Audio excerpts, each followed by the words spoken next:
Stay free with me, Russell Brand.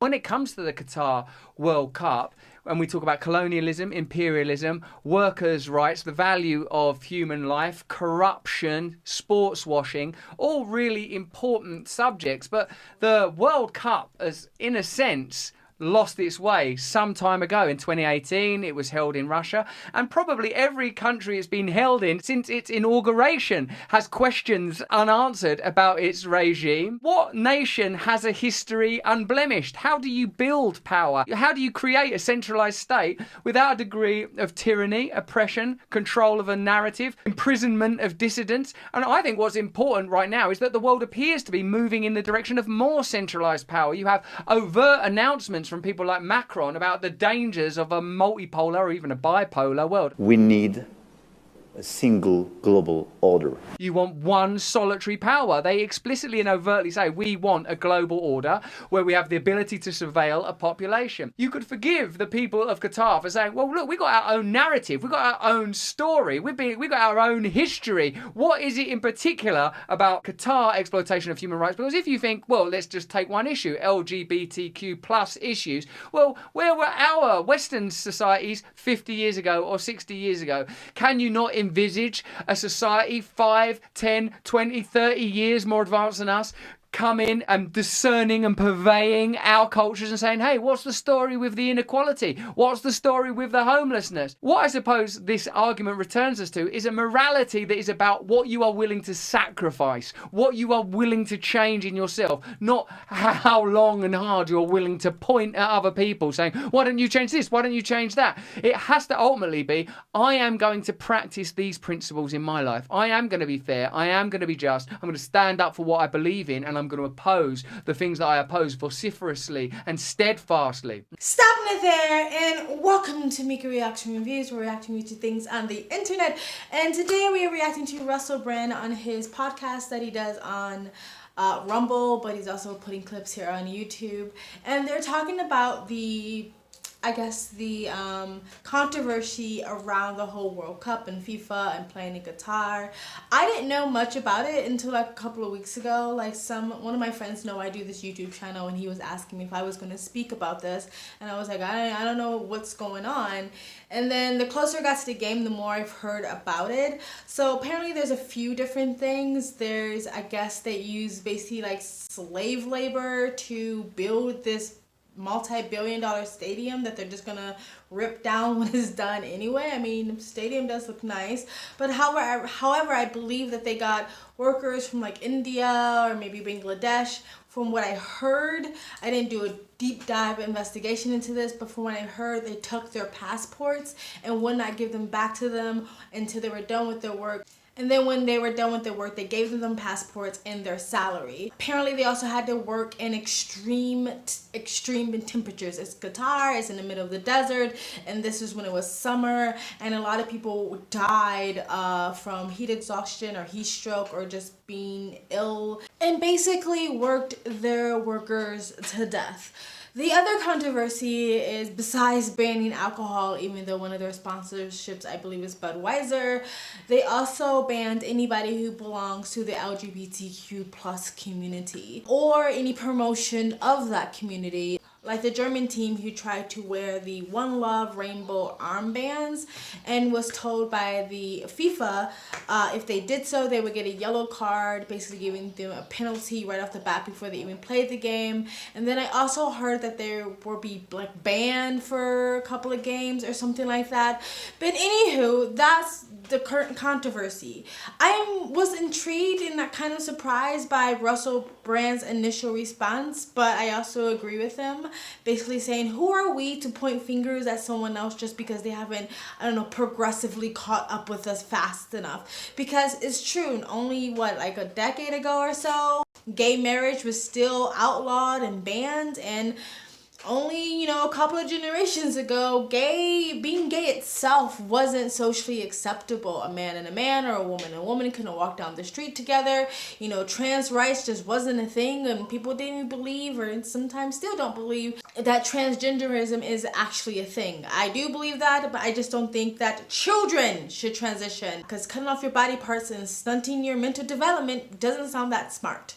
Anywho, basically saying that, yeah, okay, so what? America has progressed to this certain point. It doesn't mean or give us the right to wag our fingers at the rest of the world who hasn't done so, even if we're coming from a good place of human rights or oppression or oppression or something like that, saying that if someone, some civilization, some, I don't know, alien race came down to us and landed in America, they probably would think that we were barbarians and wag their fingers at us for not, rising our vibrational collective consciousness quick enough. That is easy to criticize another country when you are already there, when you already arrived, you're already born into a progressive society, especially if you're a younger generation. It's not like you've done any hard work to fight civil rights or human rights or oppression or anything like that. You were just privileged enough to be born into a civilization that's already progressed. So do you really have the moral high ground here or the right to,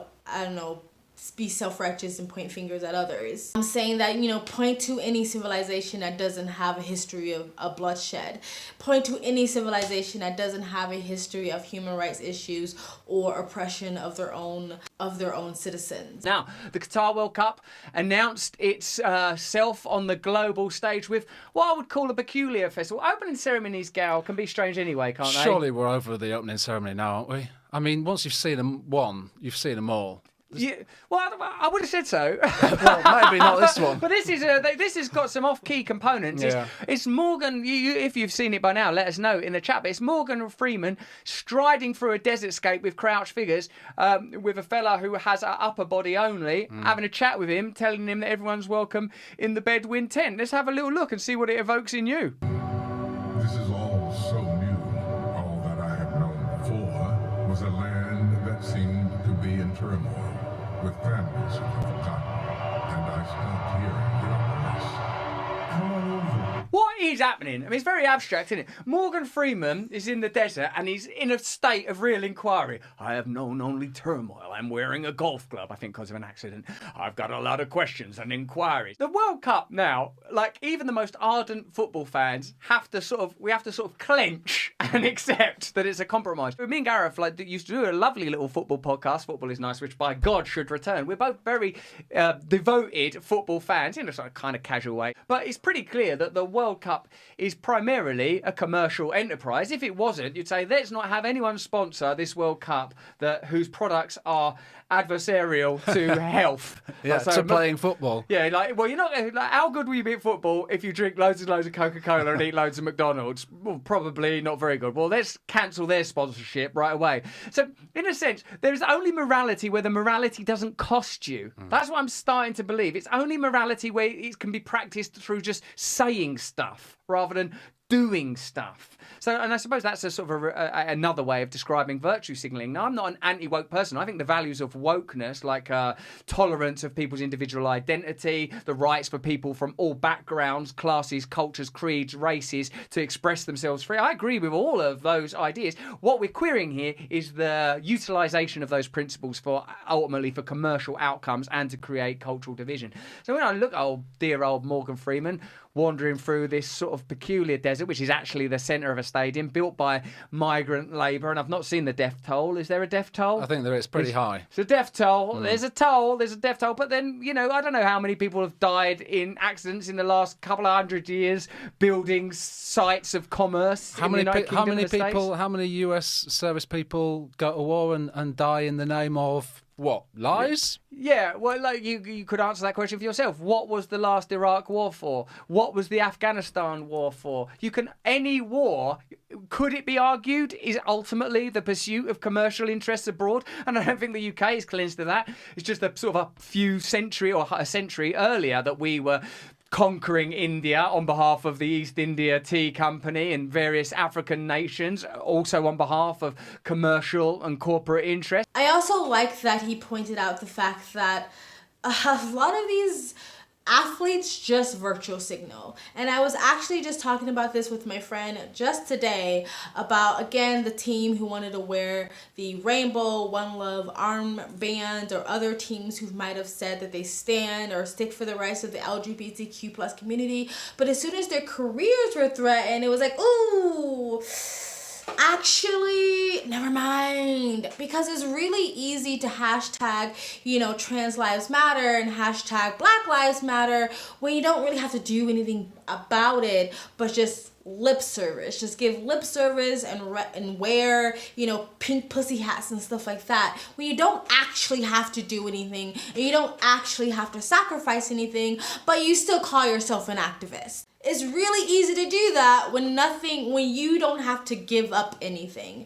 It's really easy to do that when you're not like the women, I believe in Iran, who are literally risking their lives on a daily basis by protesting the hijab. Literally risking being thrown in prison, being assassinated, or being put to death and sexually assaulted first because they can't kill virgins. It's really easy to pretend you're a good person when you yourself don't have to put yourself, your life, or your livelihood in danger. It's really easy to stand up for progressive policies and ideologies when you already live in progressive countries being rooted on by progressive fans. And no one's necessarily asking these athletes to do that. No one's asking athletes or reporters or celebrities or blue Twitter check marks to stand for anything. You can just be an athlete and just play the game. Just like actors can just act and be in movies and do their jobs.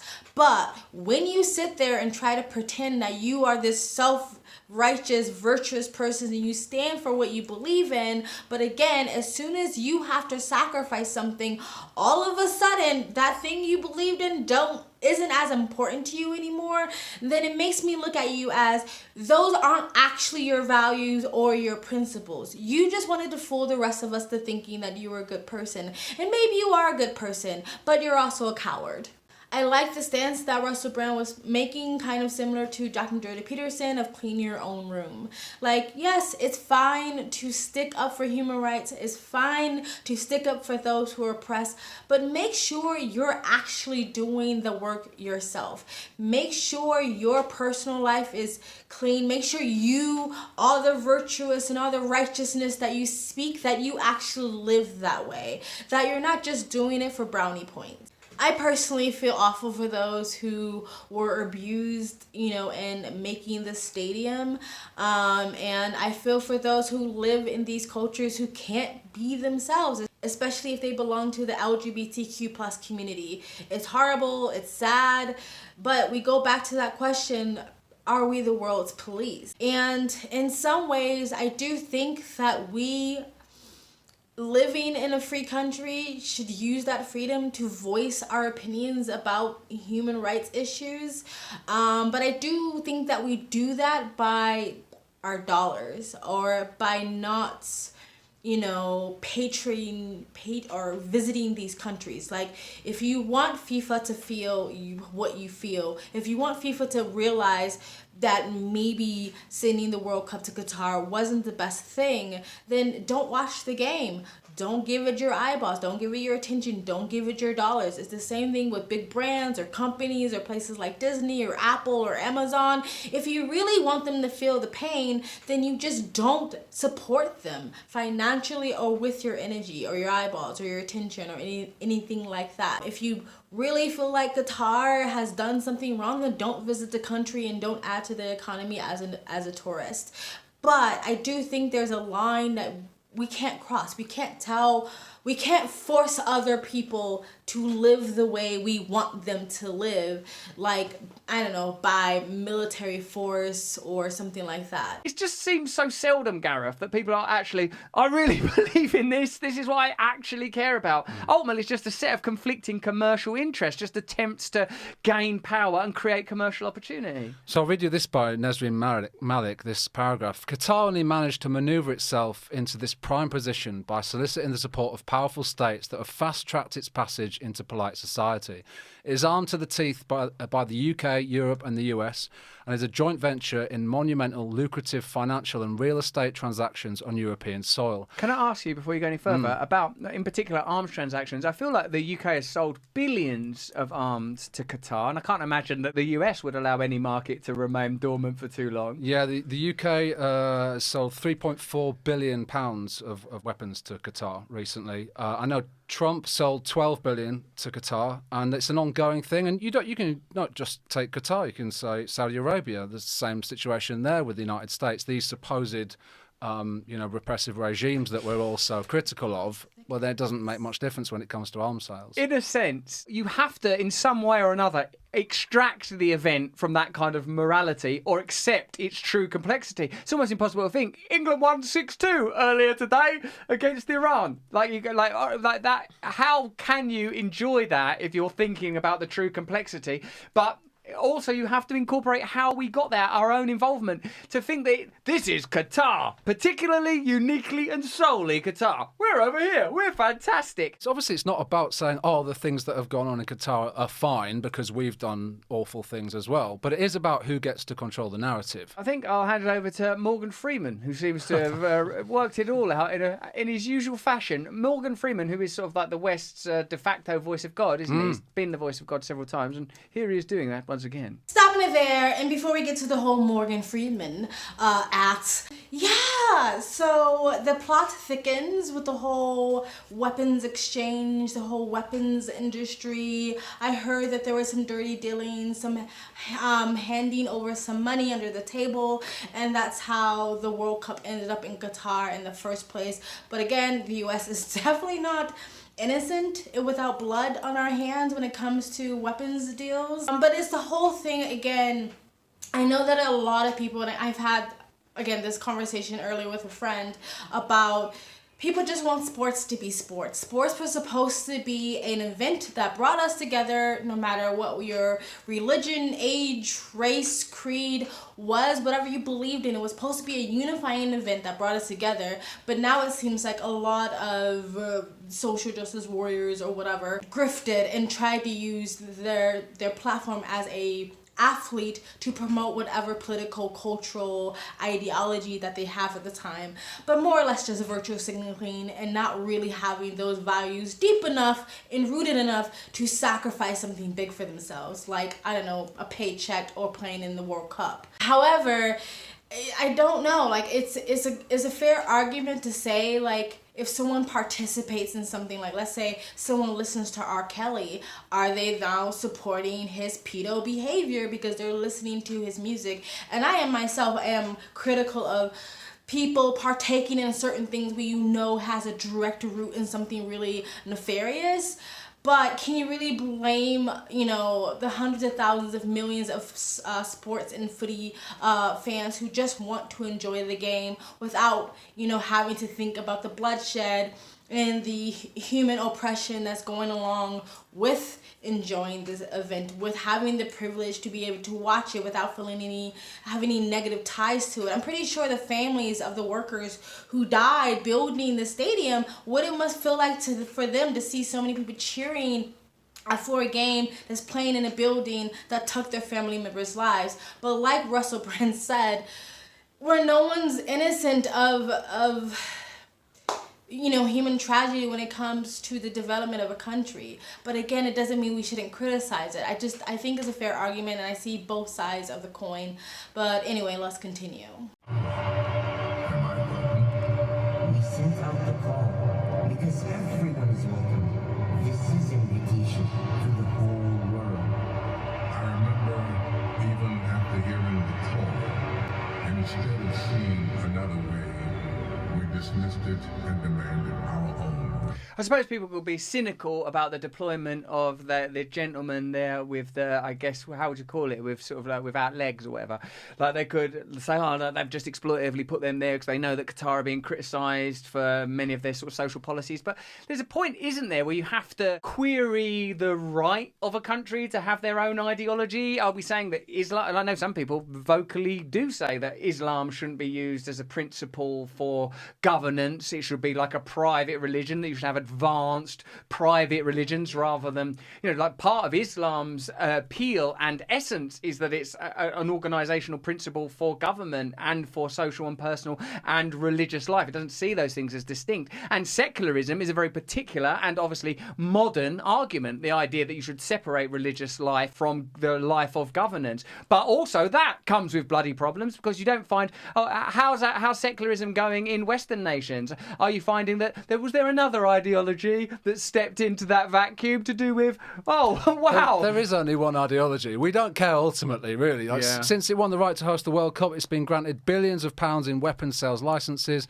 including sophisticated surveillance equipment by Britain. Qatar is not a pariah state. It exists in a global political system of Western sponsors that have forged deep alliances with Gulf monarchies and extended immunity. The state of Qatar is actually the 10th largest landowner in Britain, did you know? Did you know that? In our country, Britain, I don't want to get all nationalistic, I'm trying to get beyond these kind of ideas and slurs, but Qatar are the 10th largest landowner. You know that I was recently involved in that protest against Thames Water dumping sewage into the River Thames, who think they'd have a vested interest in. And you find out that Qatar and Kuwait and Canada own significant parts of Thames Water. You are already in a land colonised by capital. I'm not anti-capitalist in some reductive way, like the state should control everything. That's not what I'm offering you. I'm saying that we're living in such an advanced state of corporatism that even the streets you walk in are already owned by foreign concerns as a result of deals done behind closed doors that were never voted for, that are never going to get anywhere near democracy.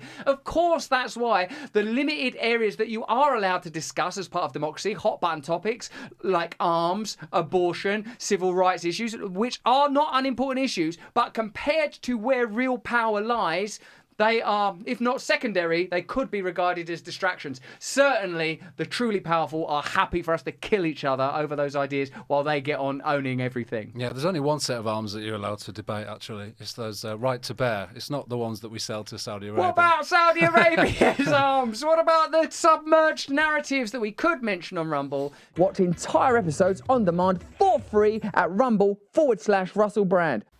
I see where Russell Brand is coming here. Like, it's like, yes, we can focus on the obvious thing that is socially acceptable to criticize, which is, again, the anti-LGBTQ plus and the deaths of the workers who were treated really unfairly and inhumanely, but then maybe we're neglecting where the real problem lies and where the real power is. I get it. Alright, that's it, guys. I'm gonna cut this video short because I'm running out of sun. I actually recorded the first half of this video earlier and then the electricity went out and I had to rush to finish up this video. So I'm gonna end it there. Please like, comment, and subscribe and all that good stuff. And also let me know what you guys think in the comment section below. Are you watching the World Cup? Do you care about what's, you know, the nefarious things that's going on behind it? Or you just want to enjoy the game? And if you are enjoying the game, tell me which teams you are rooting for. I did watch one game. I watched Japan against Germany and I was rooting for Japan because arigato motherfuckers. And Japan won their first World Cup game, and yeah, it was that, you know, my mind kind of wandered to like, am I supporting something I don't believe in, or do I just want to sit with my friends and enjoy the game as, you know, coming together in union? I don't know, but let me know what you guys think in the comment section below. Again, like, comment, and subscribe. You guys have an amazing day. Bye.